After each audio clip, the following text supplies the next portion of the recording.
My name is Miriam, I'm 60 years old, and what I'm about to share will change how you look at your own family.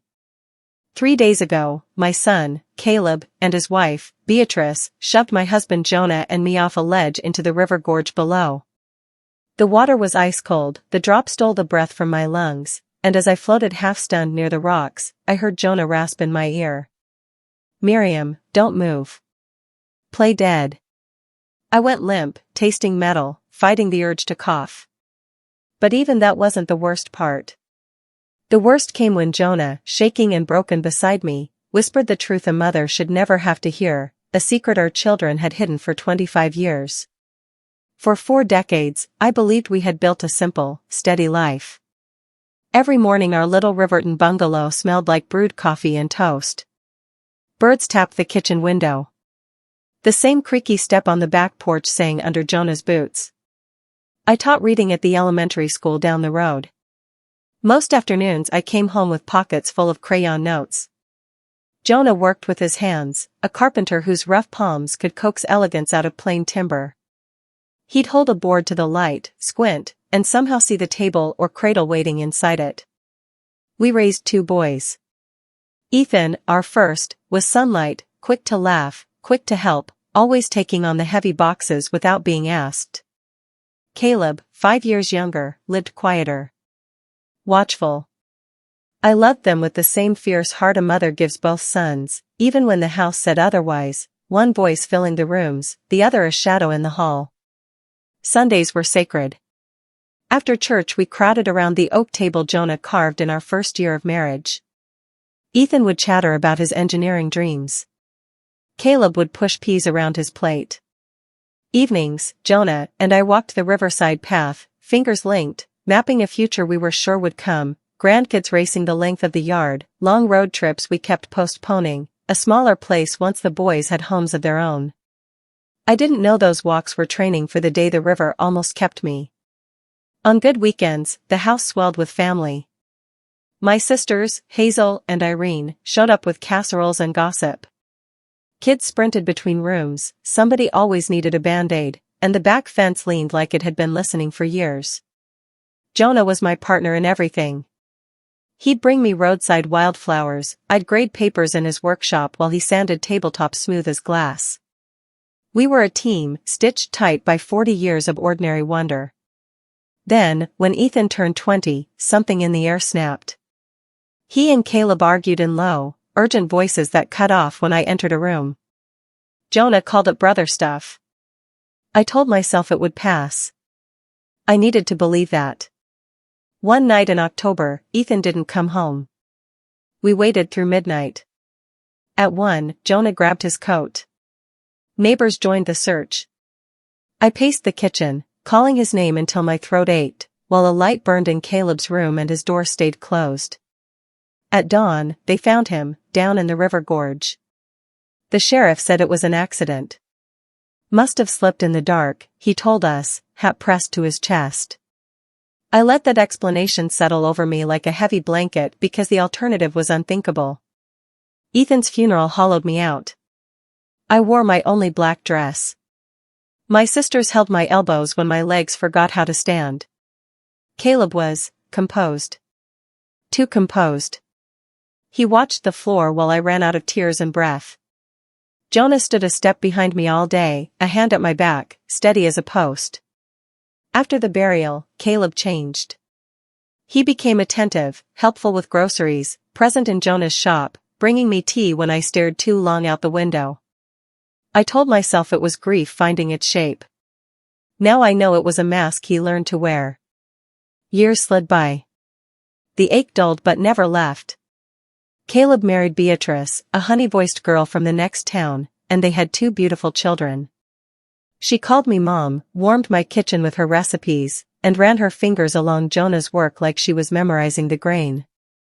For a while, I thought the river had finally released us. Then, 6 months ago, the first seam split. Jonah and I decided to update our will. We'd saved carefully, the house, a small plot of land I'd inherited from my parents, and some money squirreled away over 40 years, almost $200,000 to leave behind. Caleb smiled when we told him. Beatrice squeezed my hand. You're both 60 now, Caleb said. Let's get everything tidy while you're healthy. We just want you protected, Beatrice added, warm as a blanket. Our longtime lawyer, Mr. Alden, laid out the options: trusts, shares for grandkids, or a simple will. Caleb pressed for something else: name him and Beatrice as sole heirs. We'll handle it fairly, he promised. And when you're older, we'll have what we need to take care of you. The words sounded like love. Today they sound like a plan. We signed on a Tuesday. Beatrice wore a green dress and hugged me. Now we're one family forever, she whispered. That night, stirring soup I barely tasted, a cold prickle crawled up my spine. Jonah rinsed bowls. The faucet hissed. Do you remember Caleb before Ethan? I asked. There's a sharp edge in him I can't name. Jonah's eyes flickered, something like recognition crossing his face and vanishing. I wish I'd pressed harder. In the weeks that followed, the visits increased, and the tone shifted. Caleb and Beatrice arrived with suggestions about insurance, investments, the house, our future. Sell this place, Beatrice said lightly, palming the back of a chair Jonah had made. We'll find you a nice apartment in town. It's too big for you too, Caleb said, impatience leaking into his voice. What if you fall down the stairs? Every memory in our home pushed back. Flour on the counter from Ethan's birthday cake, pencil dents in the oak table, shavings curled on the shop floor like little question marks. I told them no. For just a blink, something ruthless flashed in my younger son's eyes. That was the first time the river inside our family changed direction. The second time was the phone call that invited us to celebrate our marriage with a scenic walk by the water. After that meeting with the lawyer, something inside our family quietly shifted, like a door closing behind us that no one noticed until it was too late. Jonah, ever the optimist, said Caleb's sudden interest in our affairs was simply responsibility kicking in. But to me, it felt more like possession, as if our son had finally found the courage to claim something that had never belonged to him. At first, it was small things. Beatrice started asking questions she'd never asked before, about our savings, our life insurance, even the value of Jonah's carpentry shop. Her voice always soft and polite, her eyes always warm, yet I couldn't shake the feeling that each question was a needle, poking holes in our peace. You two deserve comfort, she'd say, her hand lightly resting on mine. But comfort costs money, doesn't it? Don't let it just sit in the bank. I'd smile to keep the air calm, but inside I'd feel a knot forming in my chest. Jonah laughed at my worries. They're just looking out for us, Miriam, he said one night as we brushed our teeth. Caleb's a good boy. He's matured. You should be proud. Proud. The word used to feel sweet on my tongue. That night, it tasted bitter. A few weeks later, Caleb came by with documents, precautionary papers, he called them. It's just in case something happens, he explained. A simple power of attorney, so Beatrice and I can handle things for you if one of you falls sick. He spoke with the calm assurance of someone who had rehearsed every line. Beatrice poured tea, humming softly, as if the conversation were about something as harmless as holiday plans. You trust us, don't you, Mom? Caleb asked, setting the papers down gently. You know we'd never let anything bad happen to you. I did trust him. I had to. He was my son. But that night I couldn't sleep. I lay awake, staring at the ceiling, feeling watched by the very walls of the house I loved. By morning, I'd made up my mind, I needed to talk to someone who still spoke without hidden meanings. So I called my sister, Hazel. Hazel had always been sharper than me. Life hadn't softened her edges the way it had mine. When she picked up, I told her everything, Caleb's sudden involvement, the constant talks about money, and the pressure to sign more papers. There was a long silence on the line. Then Hazel said quietly, Miriam, doesn't it seem odd that Caleb's suddenly so eager to handle your finances? He's doing well with his workshop, isn't he? What's he need your money for? Her question hit me like a stone in the chest. That afternoon, when Caleb stopped by to check on us, I decided to confront him gently. Jonah was fixing the fence outside, leaving me alone with our son in the living room. "Caleb," I said, my voice steady though my hands trembled, "why is this power of attorney so important to you? Your father and I are still quite capable of managing our affairs." He froze for a second, just a flicker, but I saw it. Then came the smile, smooth and practiced. "Mom, it's not about control," he said softly. "It's about love. You raised me to protect this family, didn't you? That's all I'm doing." But something in the way he said protect made my stomach twist. When Jonah came in, wiping sawdust from his hands, I saw the conversation in his eyes, his uncertainty wrestling with his loyalty. "He just wants to help, Miriam," he said later that night. "We shouldn't always think the worst." But there was something Jonah wasn't telling me. I could feel it. He'd been watching Caleb too, but unlike me, he carried his suspicions quietly. The next week, the tension grew thicker. Beatrice and Caleb visited again, this time with even more suggestions. They wanted us to sell the house and move into a modern, manageable flat. "It's safer for your age," Beatrice said with that same gentle tone. "And we could help you pack, handle the sale, everything. You deserve rest." I looked around the living room, the worn couch where Ethan used to nap after school, the window Jonah built with his own hands, the faint smell of varnish that still clung to the air. This house wasn't just walls and wood. It was 40 years of love. "No," I said finally. "I'm not leaving this home." The silence that followed was heavier than any argument. Caleb's jaw tightened. Beatrice's fingers gripped her teacup so hard the porcelain creaked. "Mom," he said, a cold edge slicing through his voice, "you're being unreasonable. If you fall here, who's going to help you? You're not invincible." That was the first time my son spoke to me like a stranger. After they left, I sat in the dark, trying to steady my breathing. Jonah placed a hand on my shoulder, but his comfort felt hollow.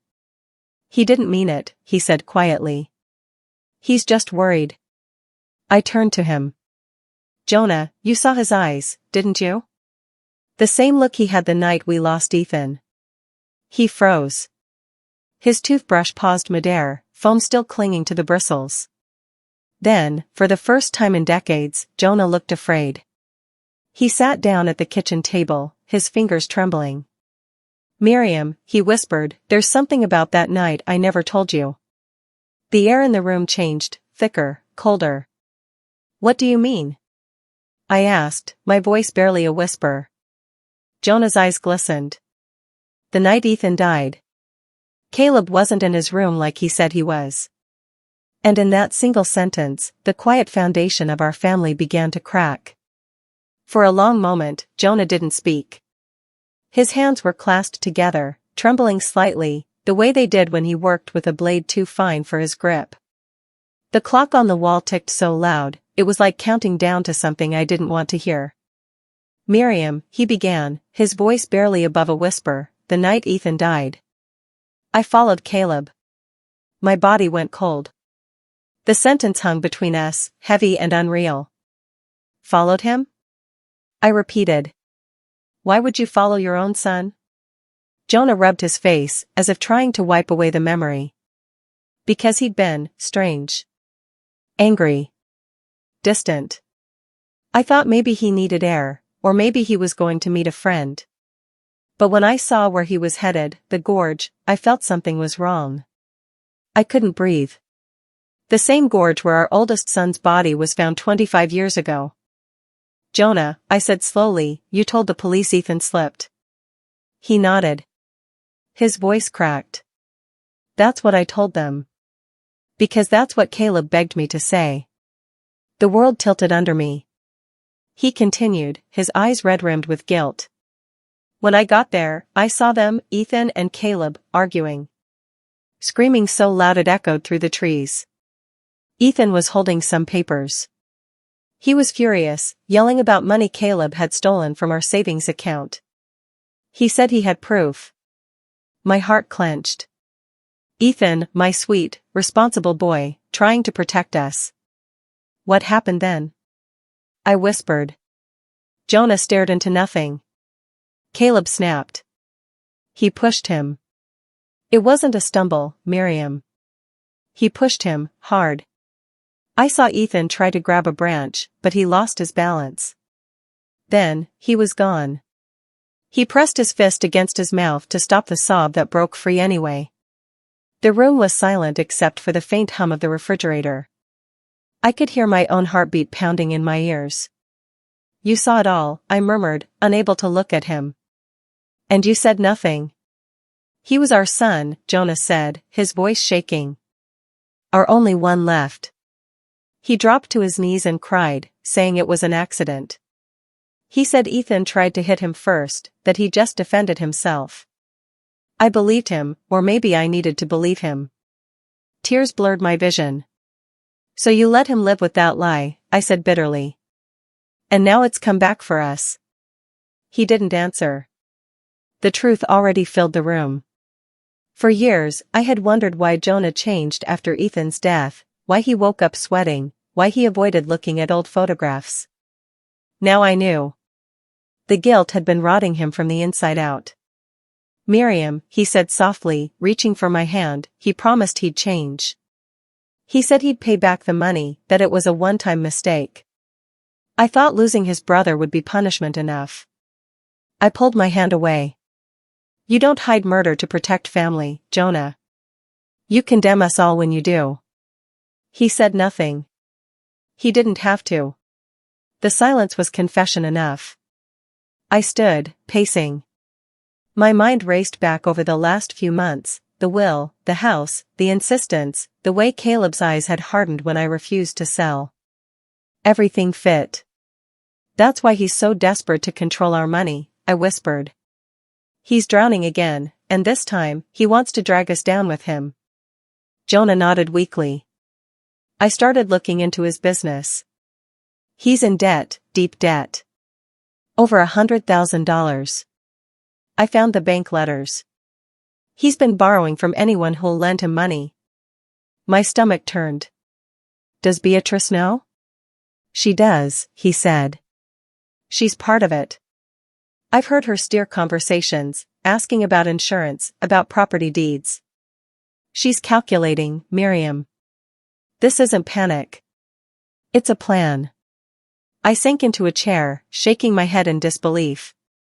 My son, the boy I'd rocked to sleep, whose fever I once prayed over, had become a man who could smile at my table while planning my death. We have to go to the police, I said. Tell them what really happened to Ethan, what's happening now.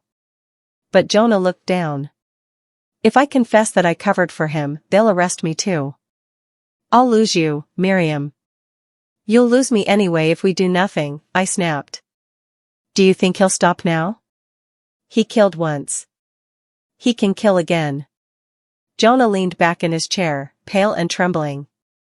We'll be careful, he said after a moment.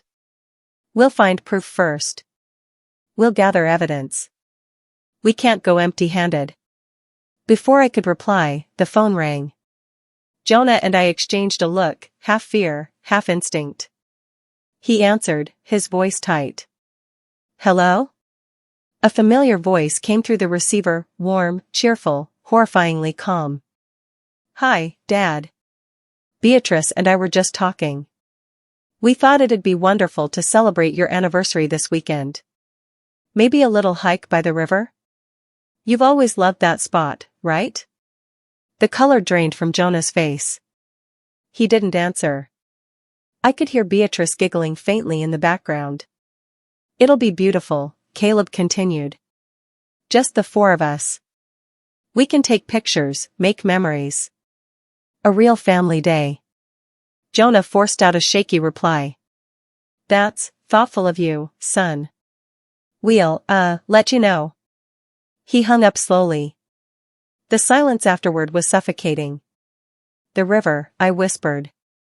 He's taking us to the river. Jonah's eyes met mine, and I saw the same terror I felt. It's not an invitation, Miriam, he said grimly. It's an execution. That night, neither of us slept. We lay in the dark, holding each other's hands, listening to the faint hum of the house we'd built, the house our son now planned to inherit through our deaths. And somewhere outside, the river kept flowing, quiet, steady, patient, like it already knew what was coming. The next morning, the air in the house felt different.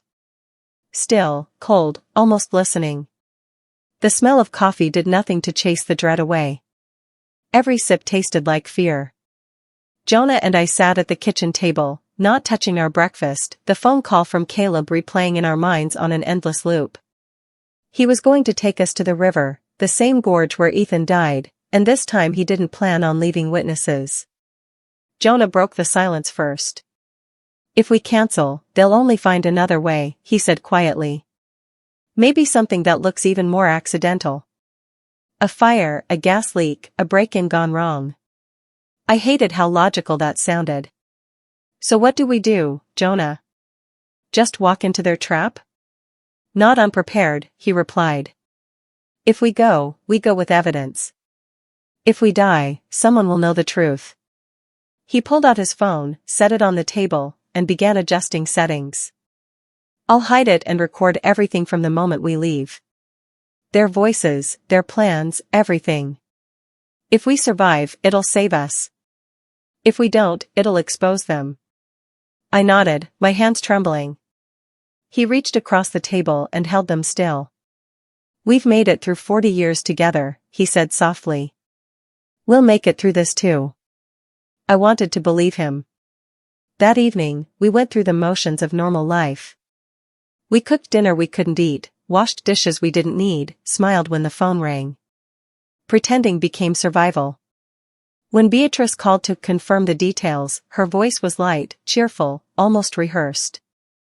"We're so excited, Mom," she chirped. "The weather's supposed to be perfect. Bring comfortable shoes. We'll handle the rest." I forced myself to sound calm. "That's lovely, dear. We'll see you Saturday." As I hung up, I caught my reflection in the window, pale, tired eyes, lips pressed thin. The face of a woman preparing to die for the second time.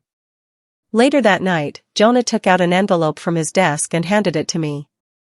"It's for Hazel," he said. I wrote everything down, about Ethan, about Caleb, about what's about to happen.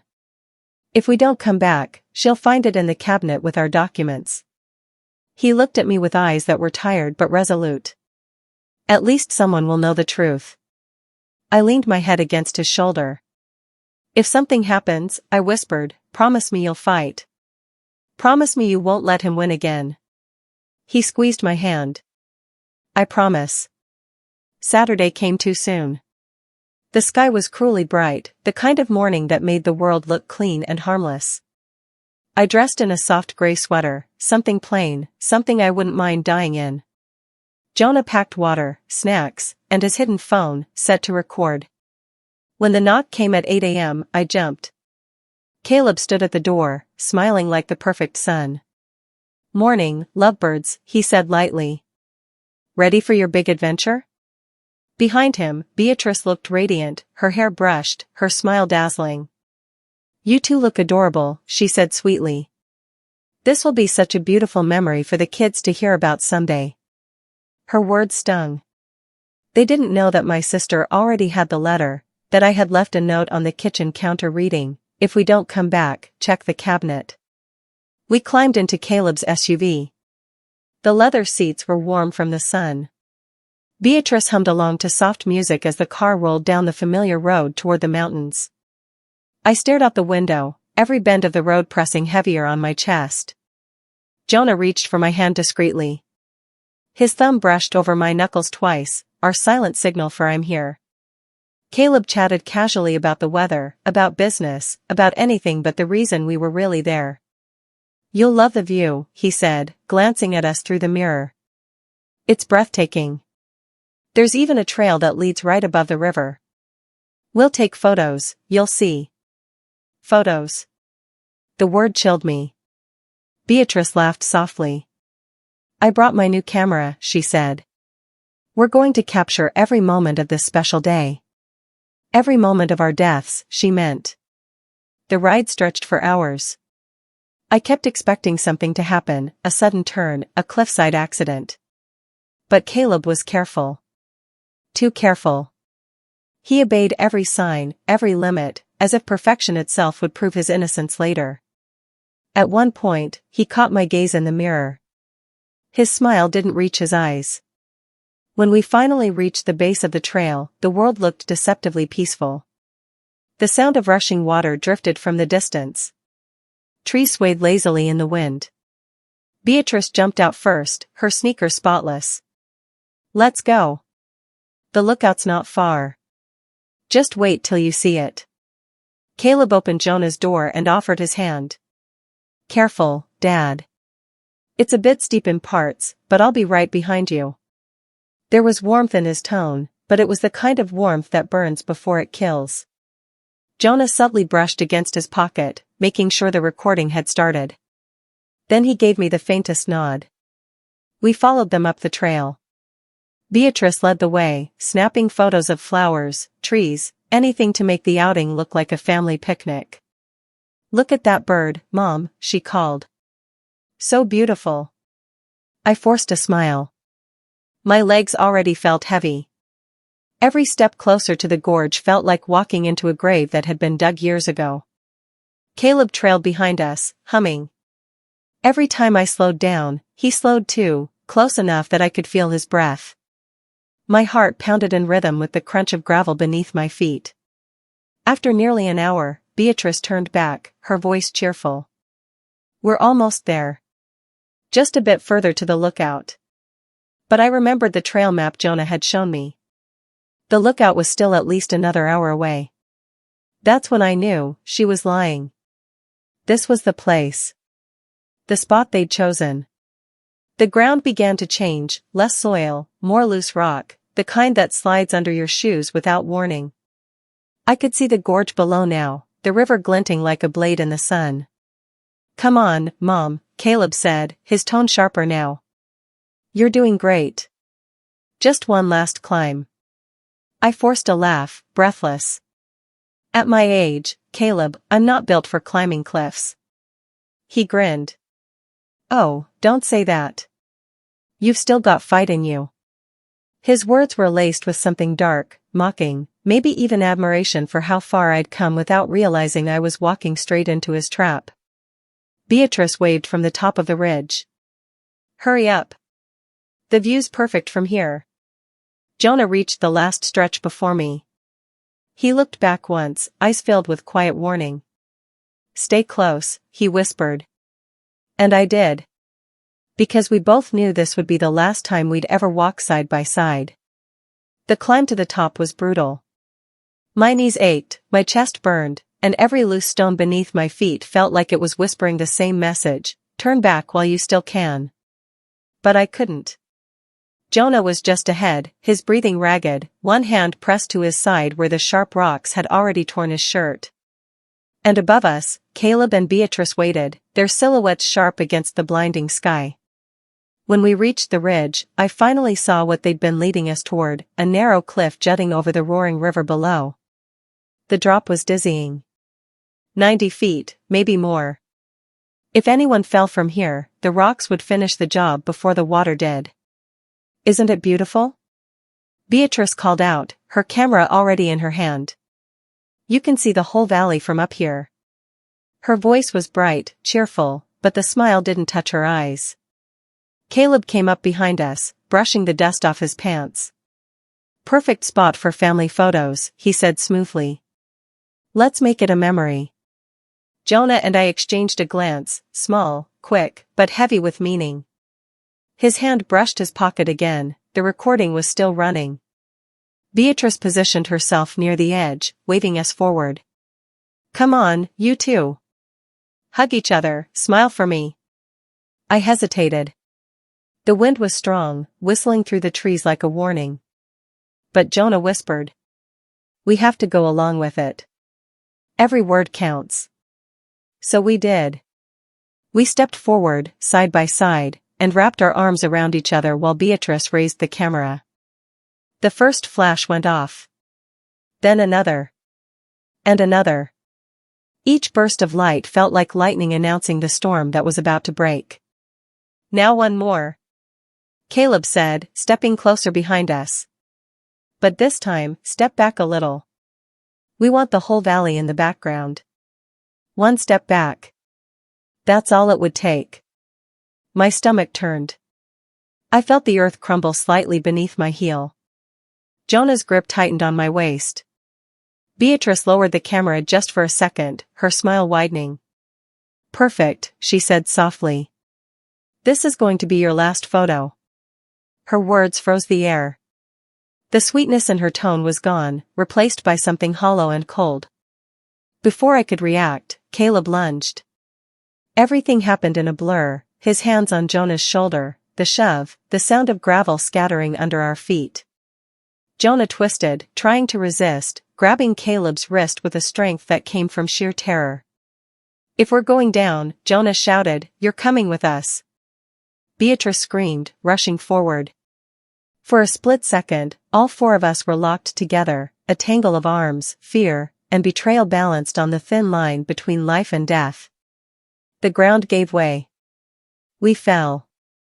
The wind roared in my ears as the world spun violently.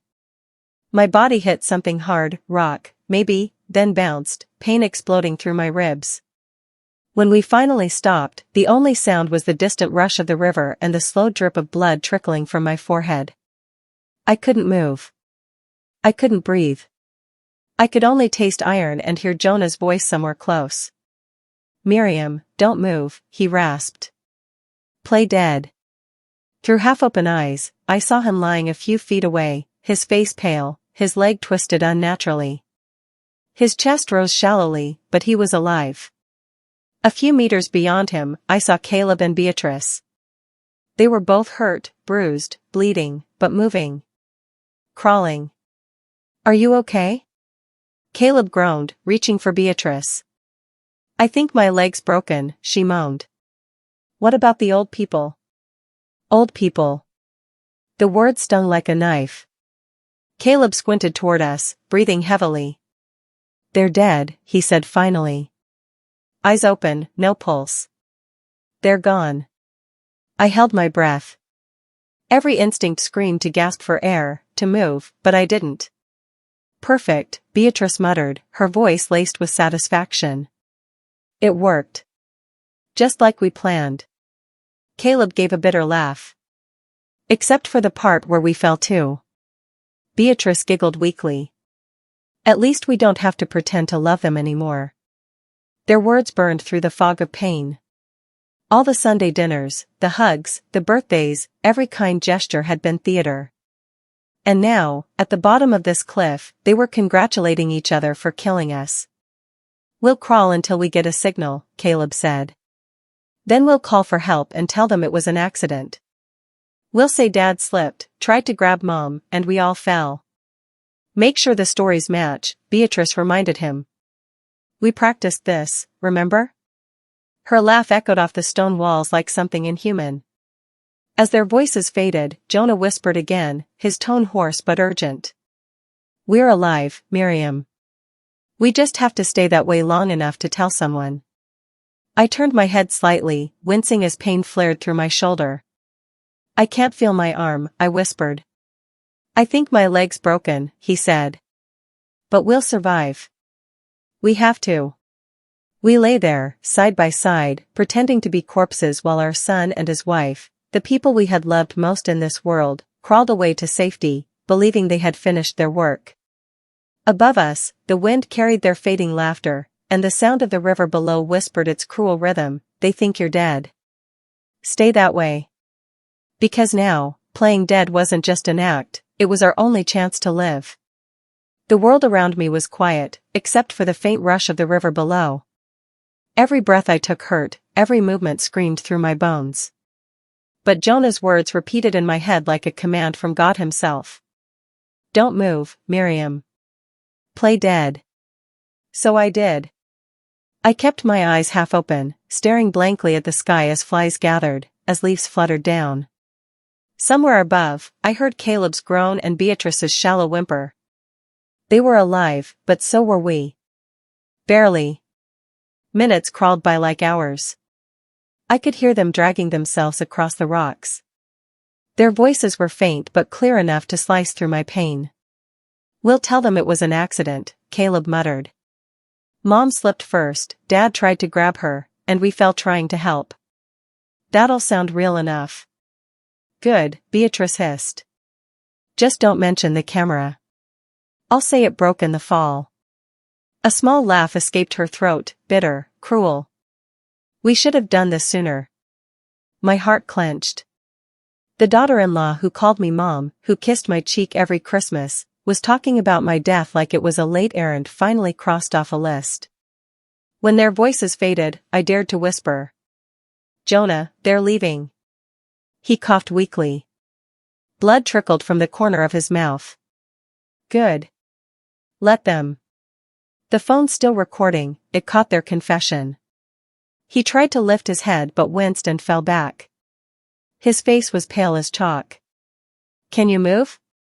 I asked. "My leg's broken," he murmured. "You?" "My shoulder's out.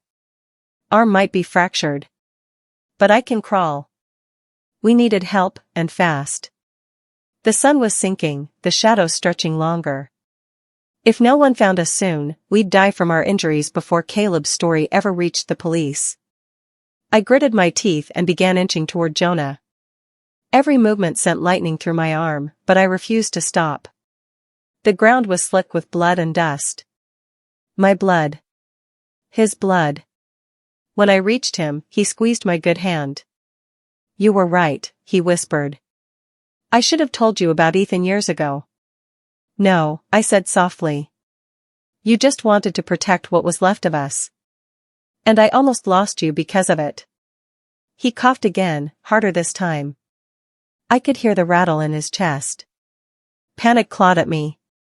"Jonah, don't you dare leave me now." He smiled faintly, eyes wet. "Not until I know you're safe." For a while, we lay there in silence, our broken bodies pressed against the cold rock.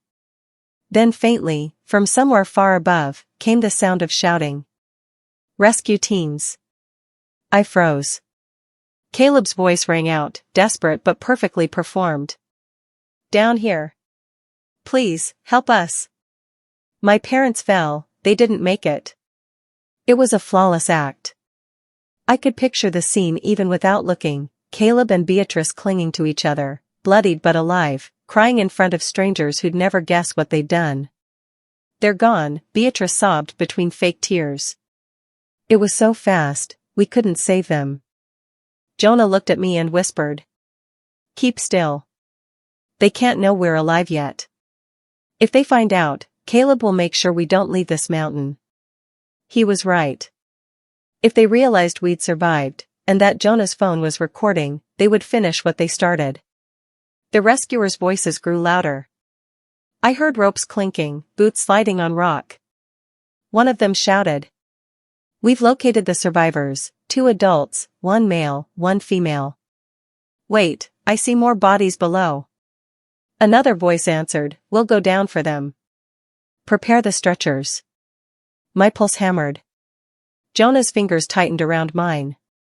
Within minutes, a rescuer knelt beside us. He touched my neck, searching for a pulse, then leaned close to Jonah.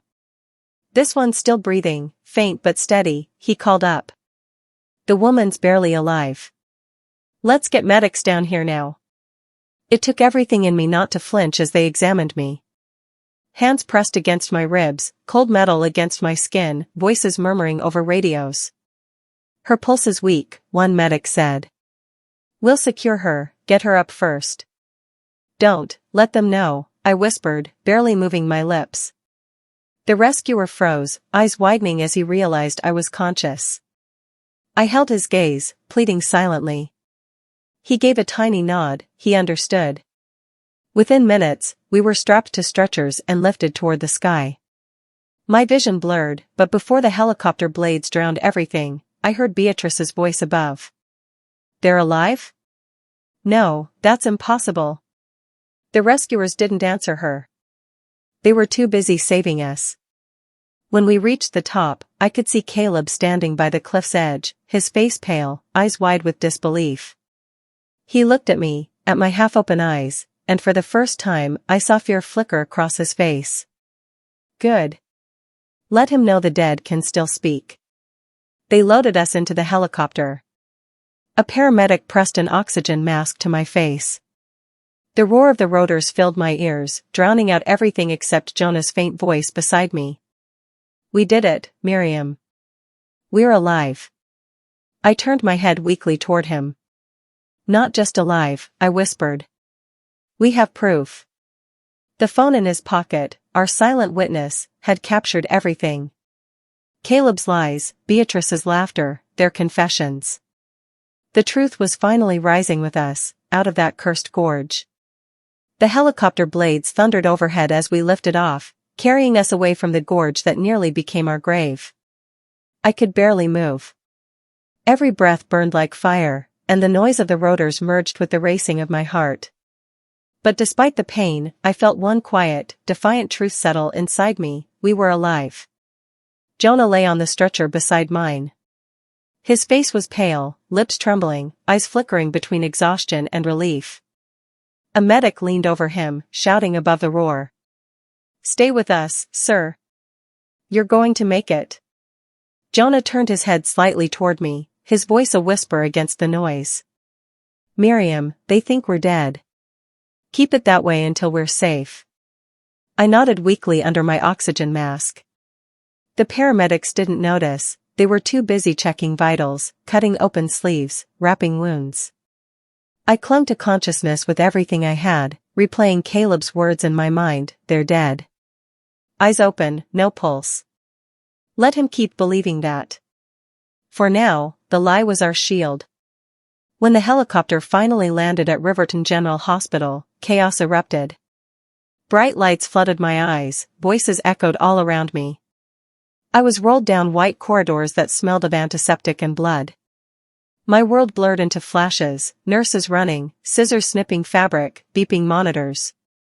Through the haze, I heard Beatrice's voice somewhere nearby. "Please, doctor, tell me they're gone," she sobbed convincingly. "We tried to save them, but they fell so fast." Her voice trembled perfectly. If I hadn't heard her plan at the cliff, I might have believed it myself. She was a master actress, crying over the parents she had just tried to murder. A nurse leaned close to me, adjusting my four. "Ma'am, can you hear me? You're safe now. Just rest." Safe. The word sounded almost cruel. I wasn't safe yet, not with Caleb and Beatrice still pretending to grieve outside these walls. Hours passed before the chaos slowed. I drifted in and out of consciousness, catching fragments of conversation. Doctors talking about fractures. Nurses checking vitals. And then, familiar voices again. Footsteps approached my bed. "Doctor, please," Caleb said, his voice breaking just enough. "Can we see them? Just to say goodbye?" "Only for a few minutes," the doctor replied softly. "They're both critical." My blood ran cold. Jonah was right, they couldn't know we were awake. If they found out, they'd finish what they started right here in the hospital. I felt their presence before I saw them, the scent of Beatrice's perfume, the weight of Caleb's silence. They stood on either side of my bed. Caleb took my hand, his touch making my skin crawl. "Mom," he whispered, his voice dripping with mock sorrow, "if you can hear me. I'm so sorry this happened. You shouldn't have questioned us. You should have just trusted me." He leaned closer until his breath touched my ear. "Some truths," he hissed softly, "are better left buried, just like Ethan." My heart nearly stopped. He had said Ethan's name. He had confessed again, right here, in front of witnesses. A gasp broke the air. A nurse at the corner of the room had heard him. She froze, eyes wide, realizing what she'd just overheard. Beatrice gripped his arm, whispering harshly, "Caleb, let's go." They hurried out before the nurse could react. The moment the door closed, the nurse rushed to my side. Her name tag read Inez. Her hand shook as she checked my monitor, pretending to work. "Ma'am," she whispered urgently, "I know you can hear me. What your son just said, what did he mean about Ethan?" I moved my finger slowly, once, then twice, to show I was conscious. Her eyes widened. "You're awake," she breathed. "If you're in danger, move your finger 3 times. I did. 1, 2, 3. Her expression hardened. "All right," she whispered. "I'm going to get the police. Keep pretending until they arrive. You're safe now, I promise." For the first time in days, I felt hope flicker. An hour later, 2 officers entered quietly with the head doctor. One of them leaned close. "Mrs. Clark," he said gently, "I'm Detective Johnson. Nurse Inez told us everything. If you can hear me, blink twice."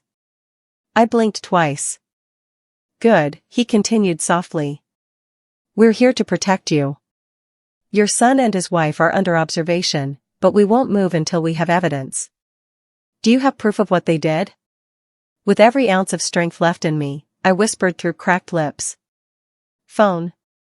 Jonah's pocket, recorded, everything." Detective Johnson's eyes widened. "Excellent," he said quietly. "That may be enough to save you, and put them away." He nodded to an officer, who immediately left the room to find Jonah. Moments later, I heard voices next door, Jonah's, weak but steady, giving the detective the phone. Through the thin wall, I could hear the faint click of a recording being played. Then Caleb's voice, smug, clear, unmistakable. "They're dead. Both of them." Eyes open, no pulse. Followed by Beatrice's cruel laugh, "Perfect. It worked just like we planned." I heard the detective exhale sharply. "That's enough," he said. "Get the warrant ready. Arrest them before they run." They didn't know yet that their victims had risen. Down the hallway, I could hear Beatrice's voice again, still playing the grieving widow. "I can't believe they're gone," she cried. "They were like parents to me." The irony was almost too much to bear. Detective Johnson stepped back into my room, his voice calm but firm. "Mrs. Clark, your son and daughter-in-law are being arrested tonight. You're safe now. We'll make sure of it." Tears spilled from my eyes, tears I'd been holding since the cliff. After 25 years of secrets, after a lifetime of believing lies, the truth was finally coming out. I turned my head toward Jonah's bed across the room. His eyes met mine, full of silent relief. We had survived the fall. Now it was time for them to fall instead. By nightfall, the hospital had turned into a silent stage for justice. The fluorescent lights buzzed faintly overhead, but every sound beyond my door felt magnified, the echo of footsteps, the low murmur of police radios, the shuffle of paperwork.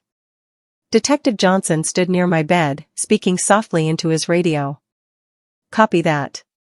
Proceed with the arrest. Both suspects are inside the waiting area.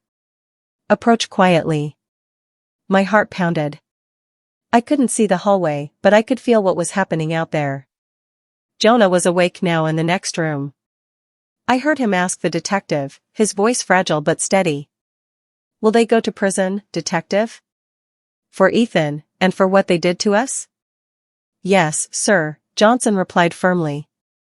"We have their confessions on the recording, and witnesses who heard them in the hospital. It's airtight."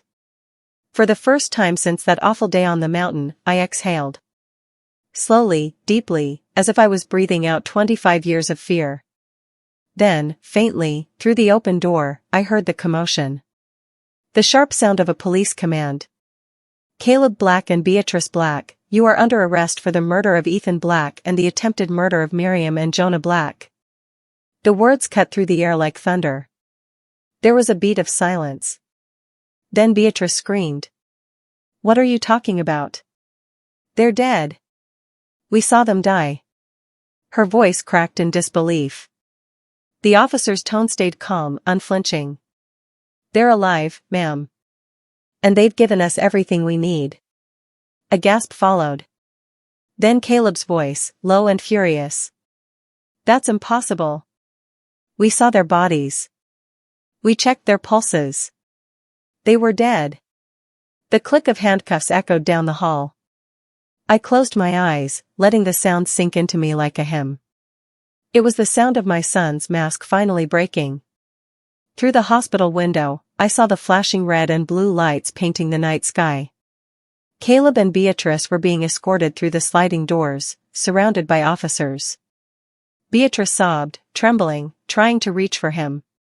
"Tell them, Caleb. Tell them it was an accident." Caleb yanked his arm away, shouting. "You were the one who planned it. You said we'd make it look natural." "I did it for you," she screamed back. "You said we'd lose everything if they didn't die." Their voices collided, two vipers tearing each other apart to survive. The detective beside my bed shook his head. "Guilt always turns on itself," he murmured. "They'll bury each other faster than any jury could." I almost pitied them. Almost. Later that night, after the chaos faded, Detective Johnson returned with a thick folder. "Mrs. Black," he said, "I thought you should know, we've gone through your son's finances. He wasn't just bankrupt. He owed money to some very dangerous people. Your death wasn't about inheritance alone. It was survival." I nodded slowly, feeling the ache of betrayal deepen. "So we were his lifeline," I said softly. "The only way he could save himself." "Exactly," Johnson confirmed. "He forged your signatures on several financial documents. We've got evidence of fraud and embezzlement going back years." I stared at my hands, trembling from exhaustion. "He killed his brother over money. And then he tried to kill us for the same reason." The detective's silence said everything. Jonah was wheeled into my room shortly after midnight. The sight of him made me cry, his face bruised, his leg wrapped in plaster, yet his eyes still gentle when they met mine. He reached out and took my hand. "It's over, Miriam," he said quietly. "They can't hurt us anymore." I smiled weakly. "No, Jonah. It's not over. Not until Ethan gets justice, too." He nodded, understanding what I meant. Because our story didn't end with survival, it began with truth. The next morning, the news broke. Local reporters filled the hospital lobby, their cameras flashing. The headline blazed across every screen. "Parents survive murder attempt, son and daughter-in-law charged in shocking family crime." Reporters called it the Black family betrayal. Neighbors we hadn't seen in years sent flowers, prayers, and apologies for never suspecting anything. My sister Hazel arrived in tears, gripping me so tightly I thought she'd never let go. "You were right all along," she whispered. "Something in Caleb was broken. I just wish I'd seen it sooner." I did too. But some darkness hides so well, it looks like love. A few days later, Detective Johnson came to say goodbye. "We'll keep you updated as the case moves forward," he promised. "It's a strong one: first-degree murder, premeditated attempted murder, fraud, conspiracy. They'll never see daylight again." I reached for his hand. "Thank you, Detective. Not just for saving us, but for listening. For believing an old woman's story." He smiled faintly. "Sometimes the people everyone doubts are the ones telling the truth." When he left, Jonah and I sat in silence, watching the sunlight creep across the hospital floor. It warmed my skin, and for the first time in years, I didn't feel haunted by shadows. "Do you think we'll ever be happy again?" I asked quietly. Jonah looked at me, his eyes soft but sad. "Maybe not the way we were. But we'll be free. And that's something."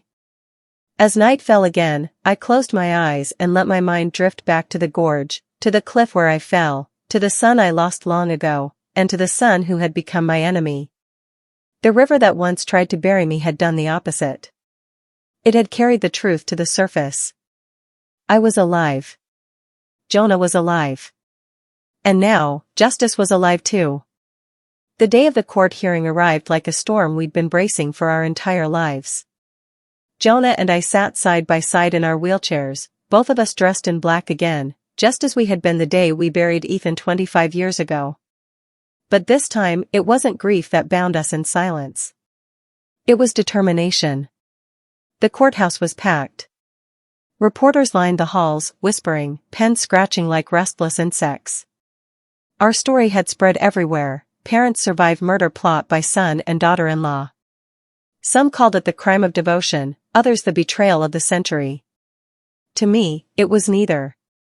It was the ugly truth behind the word family.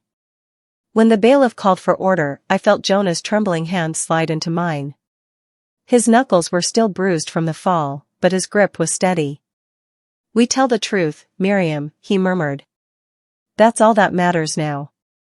"For Ethan," I whispered back. The doors at the front opened, and the officers led Caleb and Beatrice into the courtroom. Caleb's once proud face was pale and hollow. He looked thinner, weaker, like the weight of his lies had begun to devour him. Beatrice avoided my eyes, her head bowed, her wrists clinking with the cold metal of her cuffs. But when Caleb's gaze finally met mine, something inside me shattered all over again. There was no apology there. No regret. Just anger, cold and quiet, as if he still blamed me for surviving. The judge's voice rang through the room. "This court will now hear the case of the state versus Caleb and Beatrice Black, charged with the murder of Ethan Black and the attempted murder of his parents, Miriam and Jonah Black." A wave of whispers rippled through the gallery. Then the prosecution began. The district attorney played the recording Jonah's phone had captured. Every voice, every laugh, every cruel word echoed through the speakers like ghosts resurrected. "They're dead," Caleb's voice sneered. "Eyes open, no pulse." "Perfect," Beatrice replied coldly. "It worked just like we planned." People gasped. Some shook their heads in disbelief. But I didn't look away. I wanted to hear it again. I wanted the world to hear what a mother's love had hidden for too long. Then came the hospital recording, Nurse Inez's testimony about Caleb whispering in my ear. "Some truths are better left buried, just like Ethan." That was the moment the courtroom fell completely silent. The judge paused, eyes narrowing. "Are you confirming, Mr. Black, that you admitted to involvement in your brother's death?" Caleb shifted, glaring toward Inez and me. "She's lying," he snapped. "They're all lying. My mother's confused, she's old, she's..." "Enough." The judge's voice cut him off sharply. "You will remain silent until it is your turn to speak." Beatrice began sobbing loudly beside him, clutching a tissue she didn't need. "It wasn't supposed to happen like this," she cried. "He said it would look like an accident. He promised no one would get hurt." The judge turned to her. "Are you admitting guilt, Mrs. Black?" "I didn't push them," she screamed. "It was him. Caleb planned everything. He said his parents had money we could use." Caleb spun toward her in disbelief. "You're lying. You said we had to act before they changed the will." Their voices clashed like thunder, each desperate to save themselves. The truth unraveled faster than anyone could record it. Jonah leaned toward me, whispering, "Do you hear that? They're destroying each other." I nodded, tears welling in my eyes, not out of sorrow, but release. The truth was finally standing on its own. When it was my turn to testify, the bailiff helped me to the witness stand. My knees shook as I raised my hand and swore to tell the truth. The prosecutor asked gently, "Mrs. Black, do you recognize the defendants?" "Yes," I said quietly. "My son, Caleb. And his wife, Beatrice. Can you tell the court what happened the day of the incident?" I took a deep breath. "He called it a family trip. Said he wanted to celebrate our anniversary. But it wasn't love that took us to that mountain. It was greed." The courtroom hung on every word. "He pushed us off the cliff," I said. "The same gorge where he killed his brother, Ethan, 25 years ago. The same lie twice." The prosecutor nodded. "And how do you know it wasn't an accident?" "Because I heard them plan it. Because when they thought we were dead, they laughed." Gasps echoed again. Some reporters were crying. Even the judge's eyes softened for a second. Mrs. Black, the prosecutor asked softly, what would you say to your son today if you could? I looked at Caleb, my child, my betrayer, my greatest heartbreak. I'd tell him, I said slowly, that his brother's ghost waited 25 years for this moment. And that I forgive him, but forgiveness isn't freedom. When I returned to my seat, Jonah reached for my hand, his eyes glistening with quiet pride. Hours later, after testimonies and evidence and silence that felt eternal, the jury disappeared to deliberate. They came back after just 45 minutes. We, the jury, find the defendants guilty on all charges. The gavel struck once.